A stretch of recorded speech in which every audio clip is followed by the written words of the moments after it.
안녕하십니까. 메디플렉스 세종병원 신경과 김경섭입니다.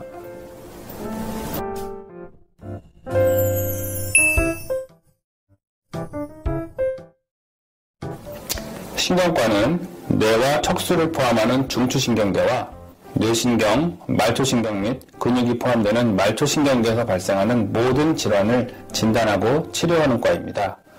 신경학적 진찰과 문진을 통해 신경계의 이상을 찾아내고 그 질환을 진단하여 약물이나 물리치료와 같이 내과적인 치료를 하는 과인데요. 신경계의 내과로 이해하시면 되겠습니다. 최근 고령화로 인해 모든 신경과 질환의 발병률이 높아지고 있는데 그중 가장 무서운 질환은 뇌경색, 뇌출혈과 같은 뇌혈관 질환입니다. 예고 없이 찾아오는 뇌경색은 제때 치료하지 않으면 심각한 후유증을 남길 수가 있고요. 생명과도 직결되는 경우가 있기 때문에 주의해야 합니다.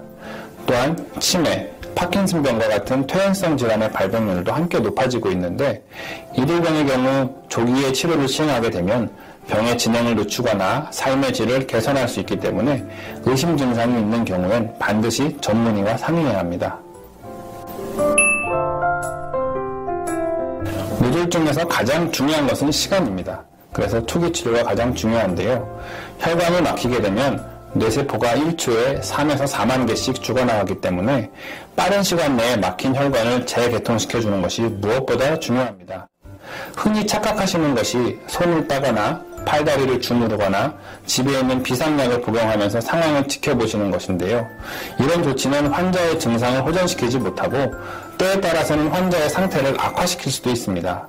그래서 뇌졸중이 의심되는 증상이 발생할 땐 지체 없이 급성기 치료가 가능한 병원으로 환자를 이송하는 것이 제일 중요하겠고요. 이때 119를 활용하는 것이 좋습니다.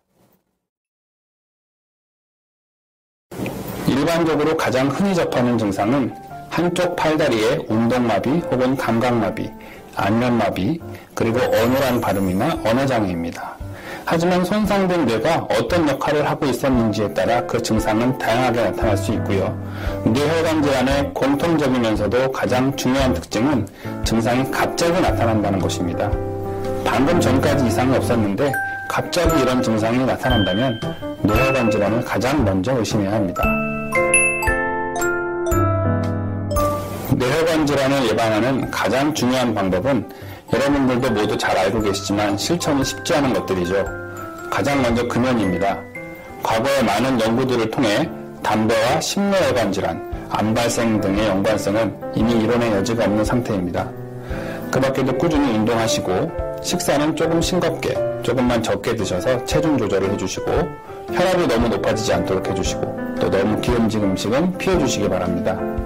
그리고 요즘은 다들 마스크를 잘 쓰고 계셔서 크게 문제가 되지 않지만 이 미세먼지가 뇌혈관 질환과 연관이 높기 때문에 미세먼지 농도가 높은 날은 외출을 삼가하시길 바랍니다.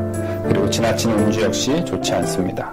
그리고 무엇보다도 본인이 고혈압이나 당뇨, 고지혈증 등 소위 성인병이라 불리우는 그런 병들을 갖고 계시는지 정기적으로 체크해 보시고 혹시 그런 병을 가지고 계시다면 악화되지 않도록 잘 관리하는 것이 매우 중요하겠습니다.